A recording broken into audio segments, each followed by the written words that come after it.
Today, I'm going to be sharing with you exactly how we beat every M&A industry benchmark with one cold email campaign. This campaign has booked over 500 appointments and has already closed more than $500,000 in secured revenue, plus even more upside once the deals are closed. What I'm particularly proud of is that this system has proven itself to be repeatable. We have ran it from coast to coast in America, and our newest investment banker client has hit 30 booked calls just in their first 30 days. I'll be showing you step by step how it works, how we scrape leads, how we enrich leads, how we set up the email infrastructure, how we write the sales copy with AI, how we handle replies. You will not be finding a more comprehensive video on how to set up a cold email campaign for investment bankers that works. Hey business owners, for those of you who don't know who I am, my name is Garik Tate, and I get B2B businesses and firms new clients with AI development and cold email outreach.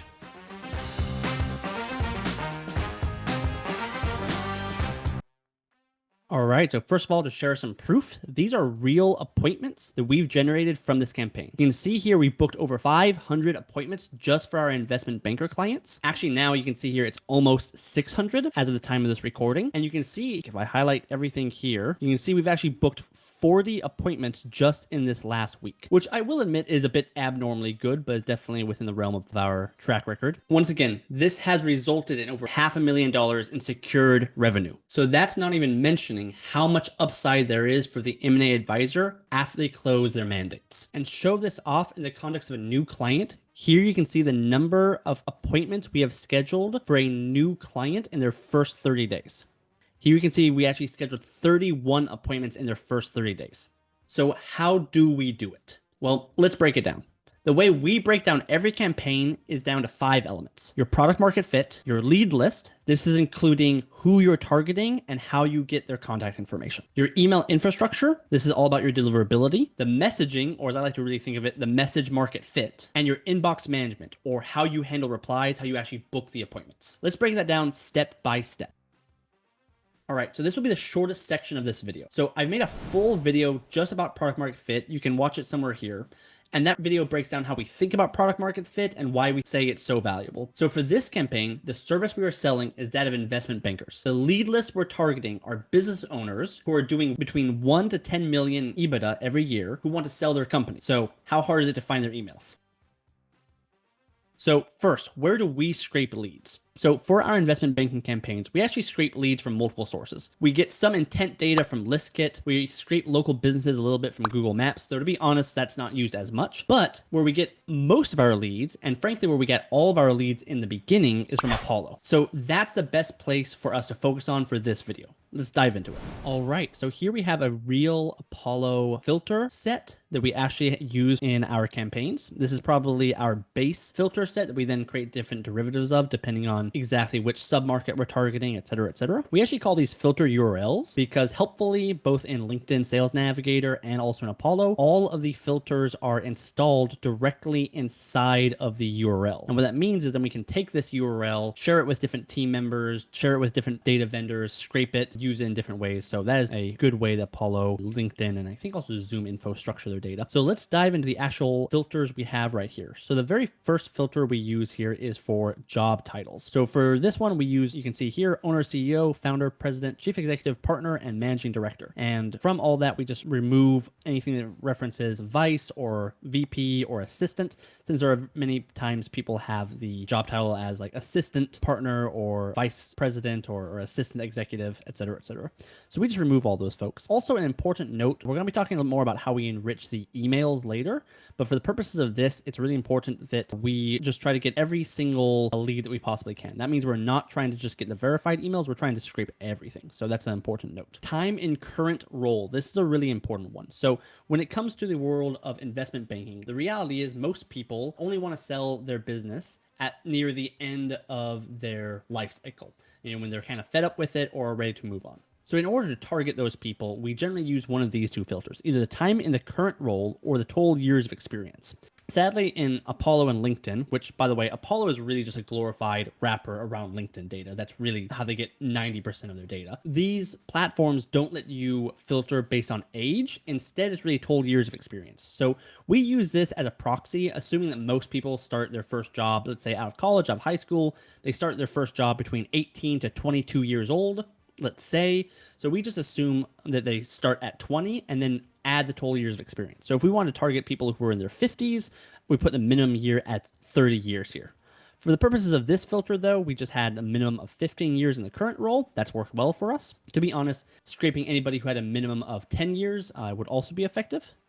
And these are certain industries that we exclude. We exclude these because a lot of these are in sectors that are harder to sell. It's harder to sell a business that is a marketing agency, for instance, a staffing agency. It's harder to sell, of course, nonprofits, you would think, law practices, so on and so forth. So we exclude businesses from those industries, but otherwise target the rest. You can see here, this is a campaign targeting United States. We have done some campaigns targeting other countries, and we've actually found that the reply rate is even significantly higher for those other countries. But of course, American businesses are very attractive and it's very easy to find buyers for them. And so most of our campaigns center around that. Then the employee count, once again, this is really just up to what the employee range that you're targeting. Here we have 4 separate filters. Reality is we could just use a single custom filter, saying a minimum of 10 to 200. That's what it really boils down to, but that's our employee count. And that is it for the filter URL that we are using. Out of that, we've gotten about 200,000 total leads. And of this, we have been able to successfully get about 150,000 verified emails. Now, important to note, this is not saying that we got 150,000 verified emails from Apollo, because Apollo's data, frankly, when it comes to emails, are not that good. So let's talk about it. So what you could do is you could set up a paid Apollo account and pay them a lot of money for a lot of API tokens and then begin to scrape the data natively from their API. But the way that we do it is that we find is a lot more cost effective is to go with third-party vendors. So we take that filter URL and we give it to a third-party vendor and they scrape it on our behalf for significantly cheaper. You can see here our current vendors that we use. This is often changing though. So we would recommend getting access to our cheat sheet. Links in the description below, and that will always have our most up-to-date list of vendors that we use for Apollo scraping. Generally speaking though, a couple updates. Most vendors will charge between $2 to $5 per 1,000 scraped leads. Also, quick tip on working with these vendors. Most of the time, they will be expecting you to only scrape leads that have email addresses associated with them. If I go back to my example here, this would be scraping only leads where it's safe to send, where the email is verified, supposedly, from Apollo. If you want that, fantastic. If you're like us and you want to get just access to all the data so you can enrich it yourself, then that might be something you need to make very clear with the vendor.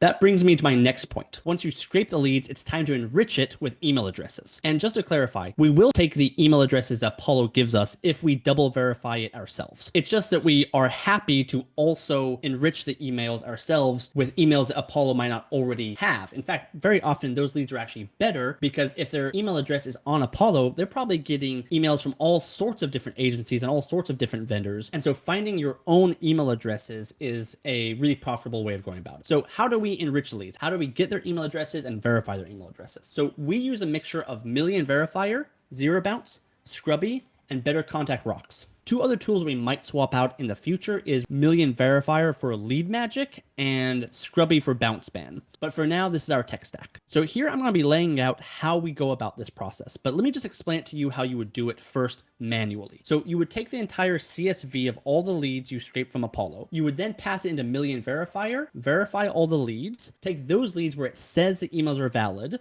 and pass those through Zero Bounce. Once they are validated on both platforms, then you have a list of emails that you can be pretty certain are real. They've been double verified. For our campaigns, we always double verify all of our leads before we email them. The leads where they fail to verify, where either platform says that maybe they're invalid emails, those leads we pass through Better Contact Rocks, and then Better Contact Rocks provides the email addresses that it can find. Those email addresses then, of course, we go through the process of verifying again, though in that case, we only verify once with Zero Bounce. Throughout this whole process, if at any point we get a catch-all email, those catch-all emails were verified through Scrubby. At the end of that process, which you can do just by downloading and uploading CSVs, we have a working, powerful lead list in order to hit. Now, if that sounds like a lot of work, it's because it is. And so I'm going to be showing you our methodology that we call spiderweb enrichment. We do all this with automations. So I have 2 videos where I lay out the entire process in more detail. And also in those videos, I give away our own templates and our own automations so that you can just download them and use them yourselves. But here's the summary. So here's the logic process. This is the same logic process I just explained to do manually, but here's how it works on an automated level. So every single lead first gets validated through Million Verifier. If they're a catch-all, they go through Scrubby. If they are invalid or else they don't have contact information, they go to bettercontact.rocks. And if they are valid, we double verify them with zero bounce. From there, if Better Contact Rocks gives us the email, once again, it goes to zero bounce. And if at any point it's a catch-all, like I said, it goes to Scrubby, and Scrubby will either tell us it's valid or invalid. Throughout the entire process, at the very end, we then get all the information we need to then send to Clay. So the way that we control that logic is with a template like this. So this is what we call a master switchboard. It's essentially a glorified spreadsheet that controls the logic flow in the way it was shown off before. So the way it works is that every single column here will have different trigger columns. These trigger columns will fire off saying that it's time to perform a certain action on make.com. So for instance, validating the lead in Million Verifier, or validating the lead in Zero Bounce, or collecting the email address from Better Contact Rocks. It all has trigger columns associated with it in this spreadsheet. So we can see here, this is the logic of when to fire this particular column. This column then fires this particular make.com scenario. So it will fire a make.com scenario like this. So we can see here, this make.com scenario, what it's doing is it is searching for rows where the trigger column exists, essentially.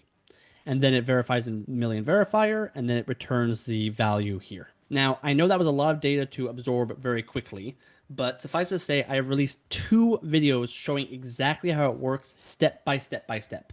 And also in those videos, I give away both the spreadsheet and all the make.com scenarios away as a free gift. Really, the world of cold outreach has done so much for me and for my agency. It's a very generous place that gives away a lot of information. And so this is me paying it forward. However you get the email addresses and verify them, at the end of the whole process, we send all the data to clay.com. This is where we do the data enrichment and the copywriting with AI. But before we talk about clay.com, let's talk about... So I have a lot to say when it comes to deliverability. And I'm actually planning to release a full video series just about that. But suffice it to say, it's complicated. But it doesn't have to be. So first, the basics. There's 6 principles I want to walk you through before we get into the nitty and most certainly the gritty. Number 1, don't use your primary domain. You want to be using secondary domains and scale horizontally. What that means is if you are sending loads of emails from a single mailbox or from a single domain, then that email can be taken away from you. When I say taken away from you, I mean all of your emails could start ending up inside of spam. It's the nature of cold outreach. Even if you are selling the best thing underneath the sun, some people are going to be marking you as spam. And if that happens enough times, your email deliverability is going to go down.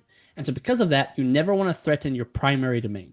You want to be buying second domains and scaling horizontally. The more domains, the more mailboxes you're using across those domains, the safer you are from any one domain going out. This does require investment. In fact, I would say our biggest investment as an agency is in our cold email infrastructure, but it pays off. Number 2, you want to create more infrastructure than you need in case some of the mailboxes fail. Number 3, if a mailbox does start underperforming, then just decommission it. It's not worth the effort trying to save domains or save mailboxes. That's why you have the backups. And if the backups start to run out, spin up more. Number 4, your domains and mailboxes need to be warmed up. What does that mean? It essentially means that you are going to be installing your mailboxes into a network of other mailboxes, simulating sending emails to each other like regular emails. This is how you warm up your cold email infrastructure. The reason why we do this is we're trying to simulate normal behavior. In other words, Google and Microsoft are going to be watching your emails behavior, seeing a lot of the emails that you are sending and receiving, and they're going to be judging, is this person a phisher? Are they performing phishing attacks? Are they spam emails? Are they emailing real people? Are they emailing people that actually want to hear from them? They're going to be judging this. And if you're only sending out campaign emails, especially if you're sending out the same email over and over and over again, then they're going to look at that suspiciously. So you join a warm-up network that automates the sending and receiving of, let's say, regular emails. I'm going to be showing you exactly how we warm up our emails, how long we do it, and what are the settings we set. But suffice it to say, you're going to warm up your emails for about 2 to 4 weeks before you start using them for campaigns. And even after that, the warm-up never actually stops. Number 5, your emails should not look like phishing attacks or spam emails. Now, this is an important note on the priorities of Google and Microsoft. Most of their time spent in perfecting the algorithms for blocking emails are not meant to be blocking spam emails. They are meant to be blocking phishing attacks. And so it's really, really important. that your emails do not look like phishing attacks. What does that mean? It means keeping a relatively low sending volume per mailbox and per domain.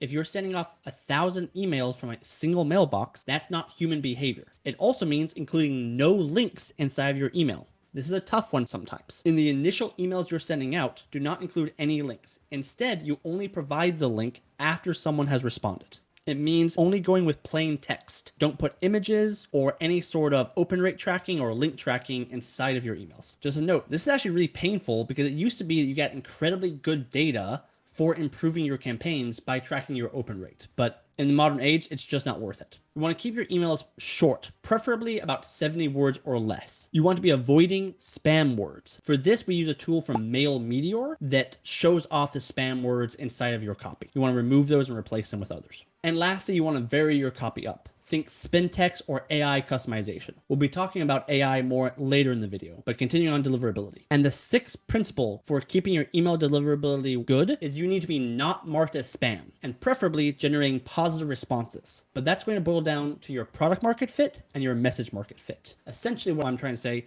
is that no matter how good your email campaign is, you're always going to get some people who mark you as spam. The lower that number is, the better off you are. That means having a very clean lead list, which we've talked about, people who actually need your service, and also emailing them in a way that is respectful and to the point, so they're not marking you as spam. And just one quick note here. People have been saying that cold email is dead for way longer than I've been in the industry, more than 10 years now. And to give the devil his due, spam filters are getting more sophisticated with AI.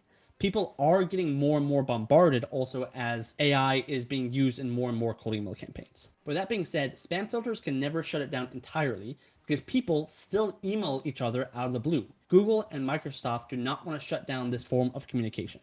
They do not want to stop somebody who just got fresh out of college from emailing someone in their local community or even a Fortune 500 company looking for a job. Once again, the primary focus of these blacklists and of these blockers are phishing attacks. They're not spam. At the end of the day, the thing that matters more and more is going to be your product market fit. So where do you buy your mailboxes from? We actually buy our mailboxes from our cold email platform. So you could do this whether you're using Instantly or SmartLead. We use SmartLead, but the reason why we buy our mailboxes from our cold email platform is that these platforms have the most amount of data, right? I think SmartLead sends about, the last I checked, 10 million emails every single month.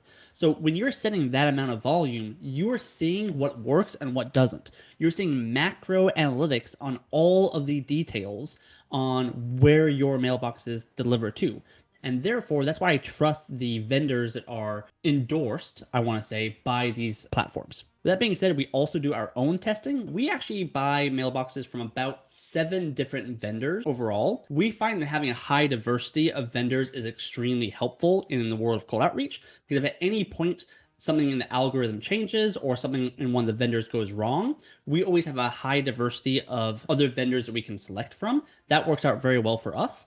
Plus, it has the added benefit that we're able to actually see what's working and what's not working with our own data across vendors. So every round of mailbox purchases that we do, we are able to do a split test and then adjust which vendors we buy more or less from in the following iteration. With that being said, the vendors I can say have performed consistently well have been Hypertide and Smart Senders. With Hypertide, they are, I would say, quite affordable, but they do require a pretty big upfront cost. And so with that being said, I want to share with you how we buy domains from Smart Senders, since if we were going to start over with very little budget, that's probably where we would first get started.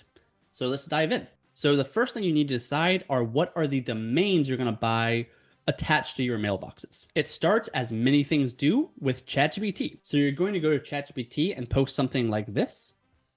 I need a numbered list of 30 available .com domains that are similar to AIColdOutreach.com. All right, now we have a list of potentially available domains. So what we're going to do is we're now going to take this list and we're going to copy and paste it and go over to Namecheap to see which ones are available. So there are a lot of other platforms out here that do this. We like Namecheap because it's pretty easy to use. You can also add different settings and other things. But basically all we're doing here is we're trying to see which ones are available.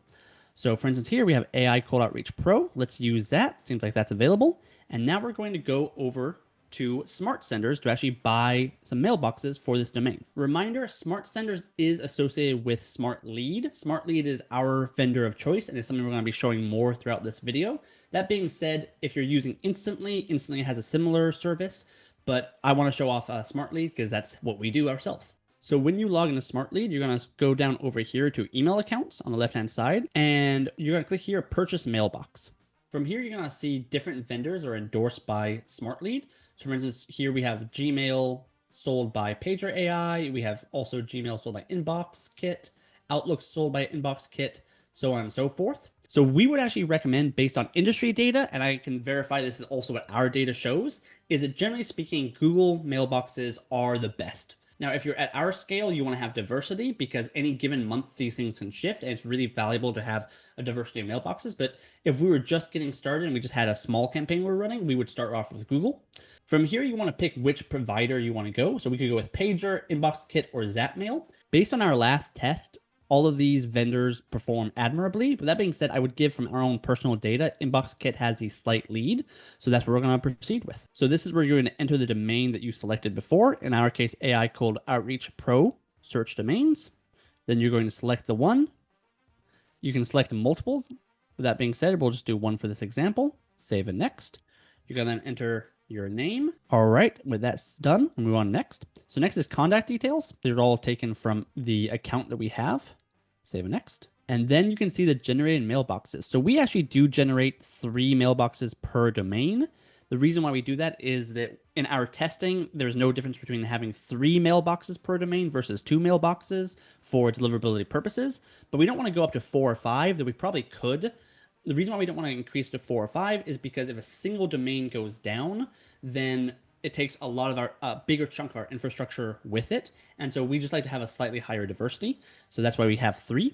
And here you select how many mailboxes you want for those domains. So here you can see we have selected 3. You add the forwarding domain, in this case our website, and then review and order. From there, make secure payment, and you're off to the races. So now let's talk about the settings on how we set up the mailboxes, particularly the warm-up settings. So a quick disclaimer before we share how we warm up our mailboxes. Everybody has their own secret sauce when it comes to how they warm up their mailboxes. Everyone has their own secret sauce with how they perfectly tweak these settings. And that's actually a good thing, because if everybody in the industry was copying each other, then it would be much easier for Google and Outlook to, at a whim, shut down the entire industry.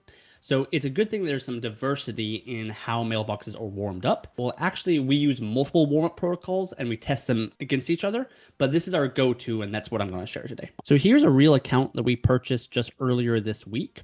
You can see here what the warm-up has been like so far. So the first day we sent 5, and then it started ramping up from there. I'm going to be sharing the exact settings in just a second. But another thing to highlight here is you can see here how long it's been warmed up. So the recommendation from Smart Lead and kind of the industry standard is 2 weeks.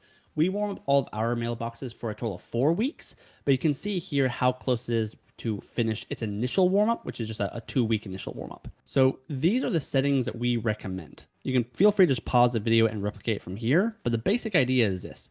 We want to send between 20 to 50 emails per day, and our reply rate we want is at 40%. We also have a daily ramp-up of 4. So if we go actually back to what has been being sent, so the first day was 5, then 10, then 13, then 14.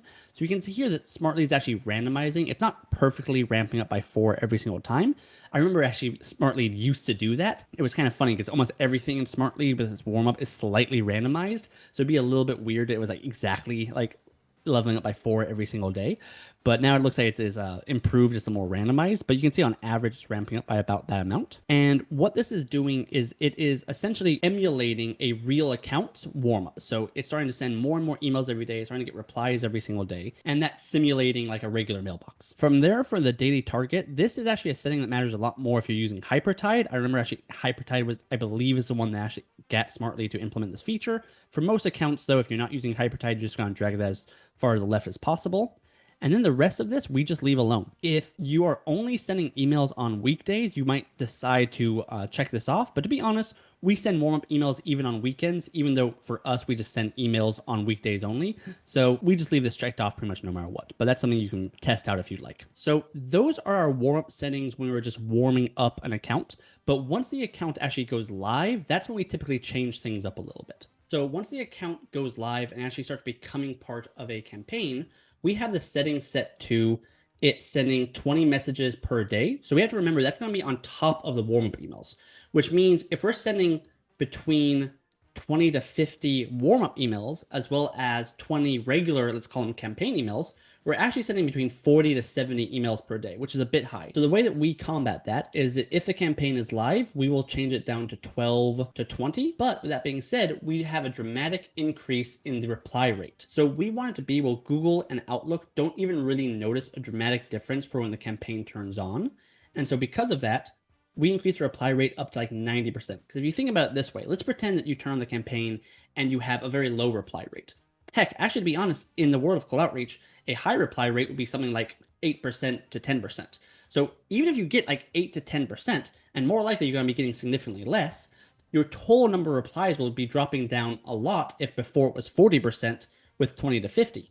So I want it to be where even if we're getting very, very low replies, let's say 1% or lower, that Gmail and Outlook think we're still consistently getting a high reply rate because the replies on the warm-up emails are so much higher. And we will also additionally, as always, keep this as low as it can go on the daily target. All other settings we pretty much keep the same. The daily ramp up stops mattering at that point, and all other settings stay the same. And for those of you who are interested, you can find those same warm settings in the AICO cheat sheet. Links are in the description below. That cheat sheet is where we try to put our most up-to-date assets and settings that we use in our campaign. Really, it's the cheat sheet that we wish we had when we were first getting started. So you can download that in the description below if you find that helpful. Last thing I want to share with you is right now we have our mailboxes send about 20 emails per day. Campaign emails, that is. The industry standard is about 20 to 30 emails per day, but this is a number that's always dropping down. So I remember before that you could have a mailbox send between 50 to 100 emails per day without any issues. But continuously, horizontal scaling is just becoming more and more important. You're starting to see fewer and fewer emails being sent per mailbox. So I think one of the next things we're going to be trying out is lowering it from 20 all the way down to like 10 to 15. That's probably going to be our next split test. And I wouldn't be surprised if this is a trend that continues to go down and just horizontal scaling becomes more and more important. The obvious downside of that is you have to spend more money per email, but that's just the reality of marketing. All marketing costs trend towards higher and higher and higher, which is why product market fit and your message market fit matters so much. We're going to be talking more about message market fit in a second. With that being said, let's continue on deliverability. So next thing I want to share here is our mailbox switchboard. So this is essentially where we store all of our information across all of our different accounts, including email password, the domains, how much they cost. And this is really our master switchboard that we run all of our other analytics off of. So you can see here, this is our list of generic emails that we use for different purposes. This is something that we use to spin up campaigns, sometimes very, very quickly, or run test campaigns. So what we have here is the original bones of the switchboard were originally just the steps that we had to take in order to set up mailboxes from scratch. This is when we bought the mailboxes and the licenses ourselves. At this point, to be honest, though, the majority of our mailboxes are purchased through vendors, which really simplifies a lot of our processes. That being said, the bones of it are still here. It's when you scroll here to the right that some of our more advanced features come into effect.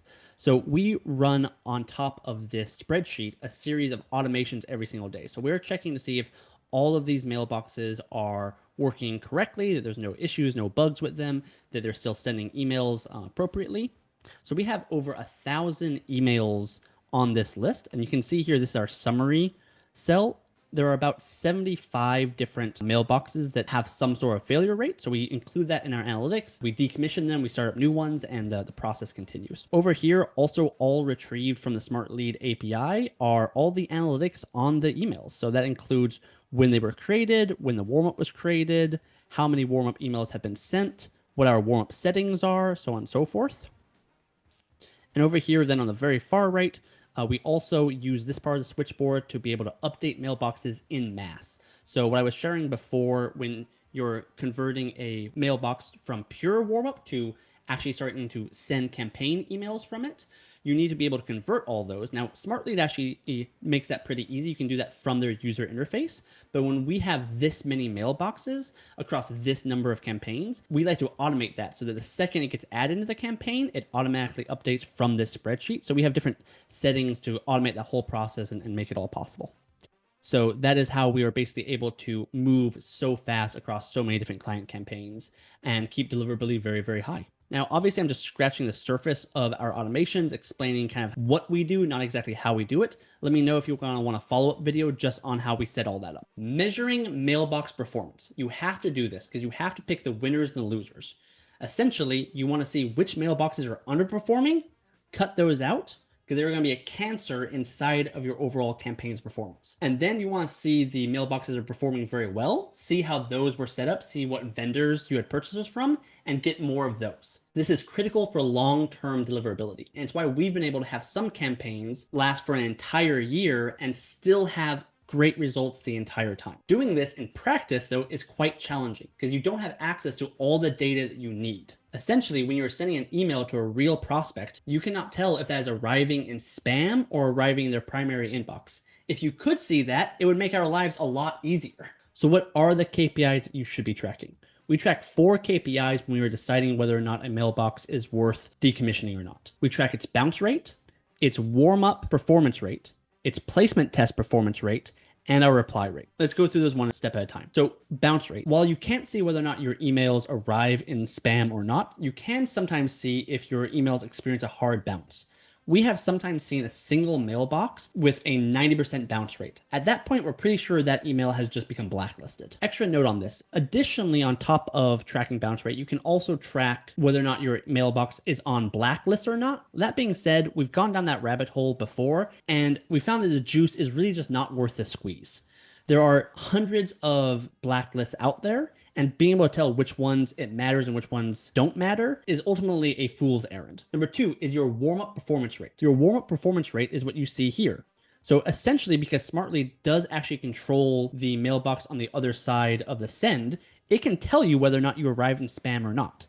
That being said, you do expect to have a very high landing and inbox rate for the warm-up pool because these are in a warm-up pool. They are taking all the emails it's receiving and actually sometimes pulling the emails out of spam, telling Google and Outlook, hey, I want this stuff to not arrive in spam, which is not the same thing for your prospects' emails. So you can expect this number to be higher than what you will experience in the actual wild. Because of that, we like to have a minimum of 97% for all of our emails. Number 3, placement tests. You can send emails to particular vendors where they will tell you whether or not you arrived in spam or not. How is that different from warm-up? Well, honestly, they're kind of the same thing. The difference is that placement tests, generally speaking, will take a little bit more of its emails into spam because of how the emails are configured. With that being said, you should still see a relatively high number of emails arrive in the inbox. You're expecting about 90% or higher. What we do to automate this at scale is we use Smart Delivery, and we use the Smart Leads API in order to automate all of our mailboxes, sending Smart Delivery tests about once a month at minimum. Then your 4th KPI, and the reality is this KPI is actually the only one that matters, and that is your reply rate. Why do I say this is the only one that matters?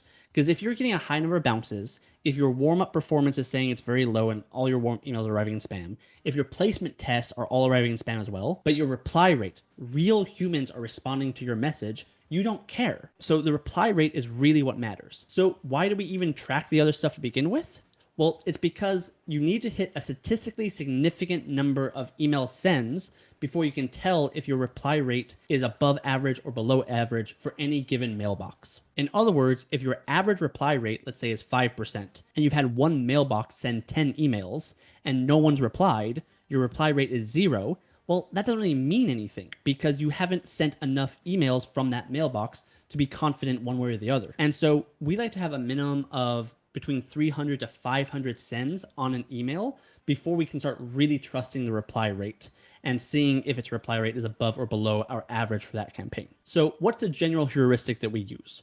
So we still have a human in the loop when it comes to this process. We're working out right now a system to be automating this entirely, but for now our human is still in the loop and applying some judgment. So I can only really be providing a general heuristic, but look something like this. If our reply rate on a given mailbox is significantly lower than our average for that campaign, and it has sent more than 300 emails in a given time period, say a month, then we will decommission that email. With that being said, that can sometimes be hard to achieve because of horizontal scaling. Every individual mailbox is not sending that many emails. Sometimes, depending on your settings, it will actually never reach that statistically significant threshold. So what we do is that even if it's below a statistically significant threshold, which for us is, as I said, between 300 to 500. If its reply rate is below average and the warm-up performance and the placement test performance are reporting a high spam rate, then we use that as a proxy for increasing our confidence that this mailbox is worth decommissioning. So what does that look like in practice? So the way that we put all that data together is we create our own deliverability dashboard. I showed you a moment ago our mailbox switchboard that lists all of our mailbox data. We then take that data and we put it into a dashboard reporting all these different metrics. This is what it looks like. So we might put out future videos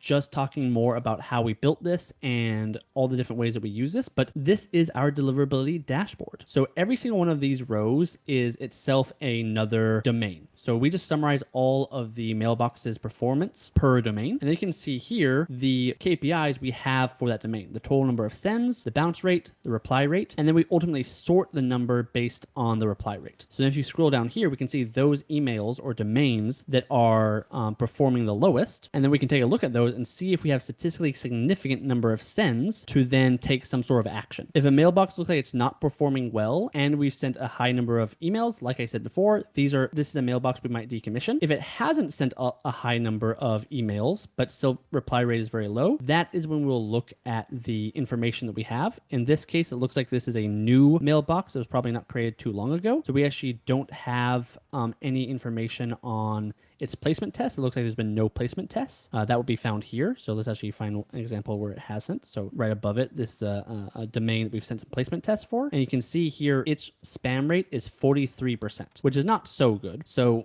if we look at that example, this would probably count against it negatively. But you do see that for both of these, the warm-up rate for both of them is very high. Both of them have like 100% placement test on the warm-up pool.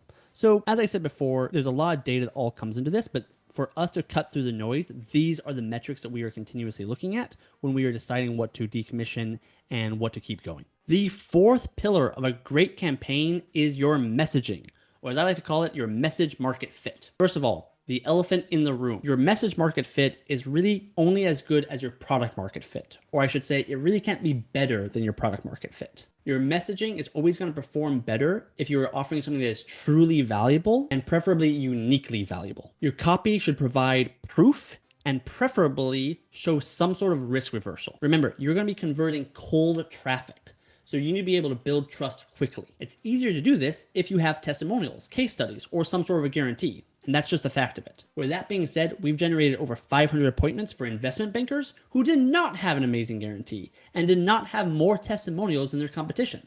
So how do we do it? Well, there's no silver bullet. There's just lots of golden BBs. You can see how long this video is already. But something that helps us a lot when we're writing kick-ass email templates is using AI. By using AI, we've consistently doubled our reply rate. In other words, when we split test the best copy that a human copywriter could do and compare that with similar copy that was customized, not written from scratch, but customized with AI, we have consistently seen a minimum of a doubling in reply rate, and sometimes seen as high as 6 times the reply rate. I'm going to be showing you how we use AI to customize our messaging. But first, in broad strokes, this is our template. So this is something I want to give kudos to Eric Nowoslavsky, who inspired this template. It goes something like this.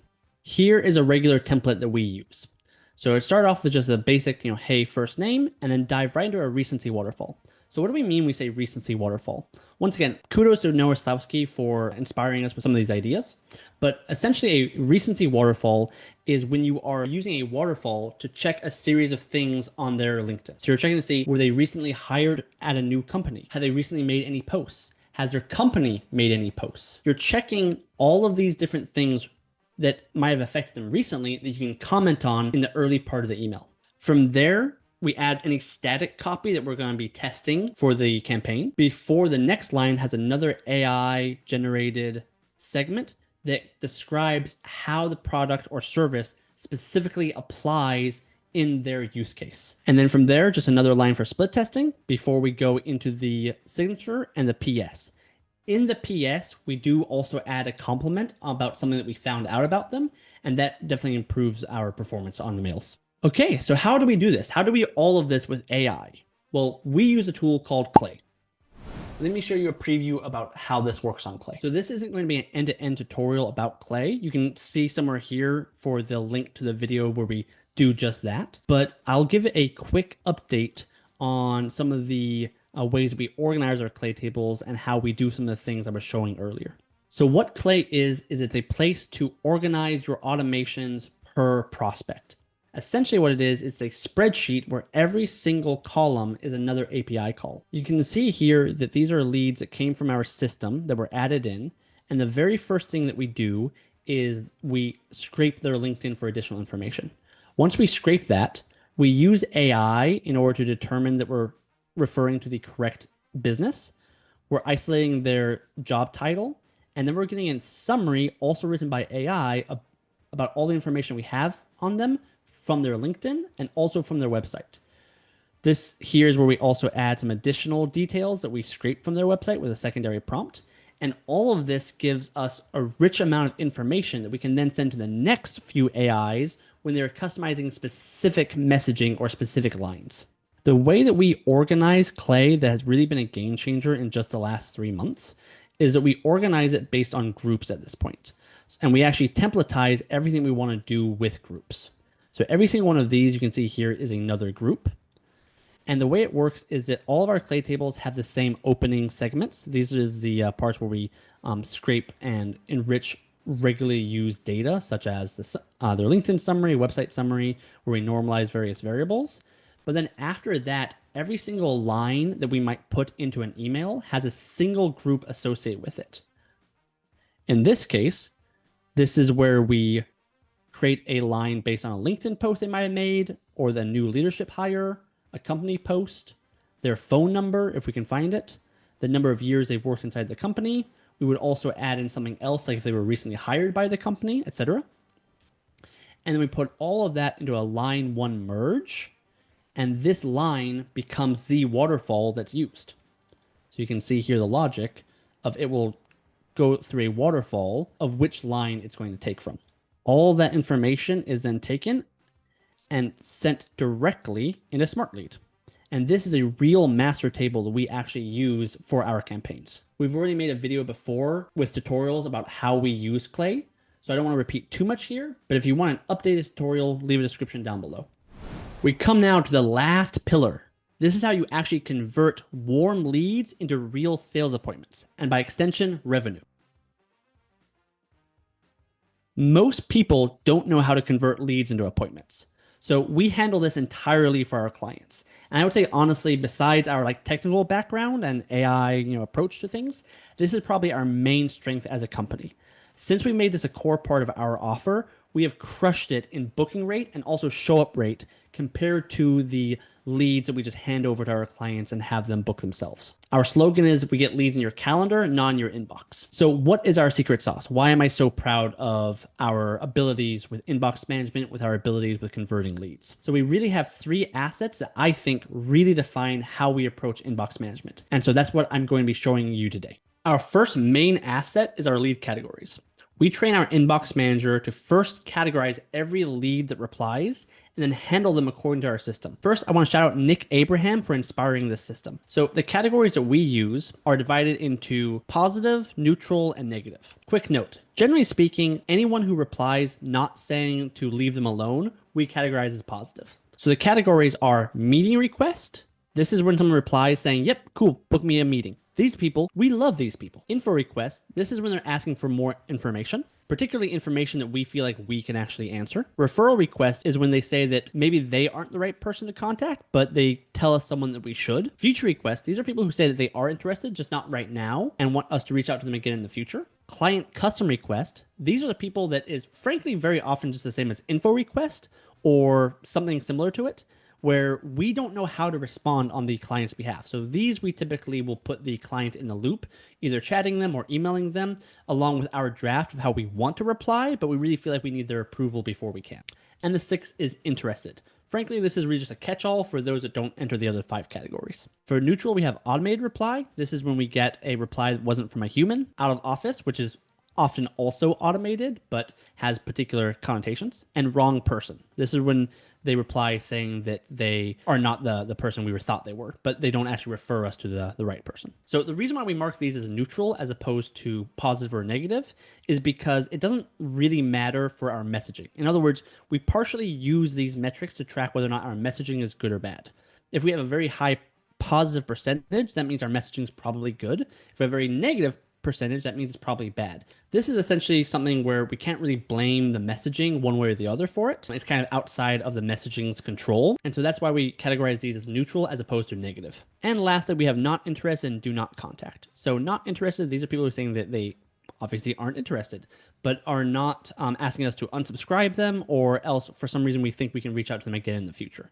Do not contact, these are people that get automatically added to our DNC list, which essentially blocks us from ever being able to reach out to them again in the future. So the reason why these lead categories are so helpful for us is it allows us to make a system of how we're supposed to respond to each one. So part of our training with our inbox manager is we created a decision tree inside of Miro. This is what it looks like. So here is our decision-making tree. And also note that we're going to be putting this inside of our AICO cheat sheet. So once again, grab that in the description below if you want access to these goodies, but let's dive into it. So it's a really simple decision tree, and it's what we use to train our internal inbox manager. This is what it looks like. So it starts at the very top, the lead replies. Then we ask ourselves a series of questions. Was it email automated? Were they asking to unsubscribe? Was it risky or ambiguous? So on and so forth. And depending on which one it comes to, we have very different responses. So for example, if it's automated, we come here to the far left. You can see here zoomed out like all the different decision trees. But if it's automated, we come right over here where we mark it as an automated reply. And then we have this decision tree. If the lead's still valid, but it's an automated reply, then they must either be asking for verification, or they're out of office, or they're providing a new email. And then we have different decisions based on which one of those conditions it could be. Let's go with an example that's a little bit more straightforward. Let's say we have a reply that's not automated. They're not asking to unsubscribe. There's no risk or ambiguity, which, by the way, risk or ambiguity, this just means that we think that it should be a client custom request, and where we put the conversation thread along with our draft in front of the client. Let's say they're ready to schedule a call. So in that case, we mark them as a meeting request, mark as a meeting request. Either we ask, did they offer their own calendar, which happens sometimes. If they did offer their own calendar, then we just book a call straight away, right over here. We just book the call with the lead. But if they did not provide a calendar, then we send them meeting times before we move on into our follow-up sequence. So this is tier 2, how we follow up, at which point we follow up every single 3 days, and we do that consistently for 2 rounds before they book a call. If they actually came from meeting requests, however, or they express more specific interest, then we upgrade it from following up with them twice to following up with them 3 times. And we do that consistently until either they book a call or until we wrap up the follow-up sequence. So that's asset number 1. So the second asset that we have that I think really helps a lot with inbox management and converting leads is our FAQ. So the primary reason why we keep on getting better and better at booking appointments is, well, number 1, we actually monitor it closely every single week. Every week we have a regular performance session with the client, reviewing all our KPIs. We go over the next set of split tests that we think can improve the campaign. And we also discuss the replies the campaign has generated that week. After reviewing the replies and getting the client's feedback on how to respond, we take those learnings, we build templates, and we put them into an FAQ document. That's how we handle replies and how we keep growing our skills with more and more edge cases. But I would say really our secret sauce is how we nurture the leads and never let warm conversations die out. For our inbox management, we use Smart Leads Master Inbox feature, but we found it was hard to instill the discipline to always queue up follow-ups and continue to nurture leads. So that's how we categorize leads, how we handle the leads, and how we keep on improving our copy as time goes on with more and more edge cases.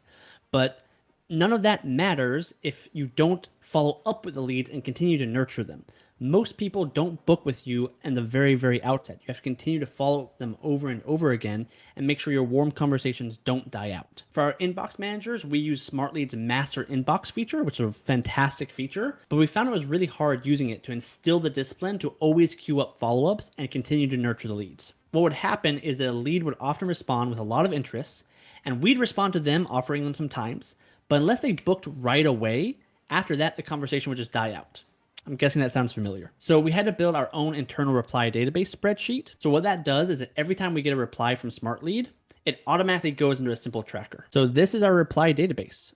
So every time that we receive a lead from Smart Lead, or I should say our lead replies on Smart Lead, they get added to here. And so every single one of these rows is another reply that we've gotten. It includes a hyperlink directly to SmartLead where we can respond to them from SmartLead's master inbox. And it lays out exactly which ones have not been categorized, because we always categorize them first before responding, and which leads just we have not replied to yet. It also shows off down here the leads that we have replied to, but still require a follow-up. This way, it knows we should follow up based on some special logic found here, which looks complicated, but suffice it to say, we follow up with them every 3 days, following up with them at least twice. And by doing that, we're able to book a much, much higher percentage of the calls. Couple final notes that we found really helpful for inbox management. Number one, we still have a human in the loop following up on the emails. We found some other companies that use AI, conversational AI, to book the appointments, but we found that when we tried that, booking rate just was not high at all. So having a human in the loop really dramatically improved our conversion rate. Number two, we found that our booking rate triples if we don't share a calendar link exclusively. A lot of different people, when they're booking appointments at scale through cold outreach, are just sending out the Calendly link, but that's not effective for booking times. So this is how we do it. Here's an example. So here at template 1, you can see we go with just hi first name, checking up if you're still up for a quick chat. So this is actually a follow-up that we're doing. You can book time directly here. That's not so good. We do get some people booking the appointment, but not very many. Instead, we find we get a much higher rate if we say something like this. Hi first name, just checking up, blah, blah, blah. Here's a couple of times that might work. We give 2 times, always 2. But then we also share the Calendly if neither of those works. With these 2 times, we always try to share at least 1 in the morning and 1 in the afternoon in broad strokes. And that has significantly improved booking rate. So this adds a lot of operational drag, as you can imagine. We have to be careful not to suggest the same time to multiple leads, and when we're juggling multiple clients' calendars across multiple time zones with literally hundreds of conversation, it adds a lot of complexity.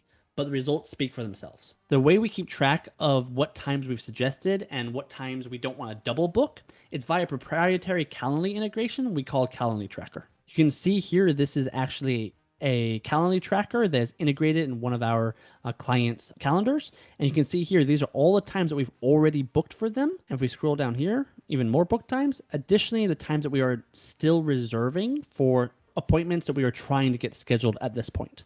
The thing that really makes this helpful is that we have different columns for different time zones. So we can be messaging people all across America and then suggesting times based on their time zone. It makes this a lot more effective for scheduling appointments. And that, broken down, is exactly how we beat every M&A industry benchmark with our cold email campaigns. This campaign has booked over 500 appointments and has already closed more than $500,000 in secured revenue, plus even more upside once those businesses get sold. You can reach out to us on our website, aicoldoutreach.com, if you want our help in replicating these results, or else check out the AICO cheat sheet below for more resources to try to replicate them. Why would you choose Apollo instead of using LinkedIn? Apollo has a lot more filters that really help you narrow down your target market even further. Though I would warn you that if you can get away with using LinkedIn, that you probably should, because LinkedIn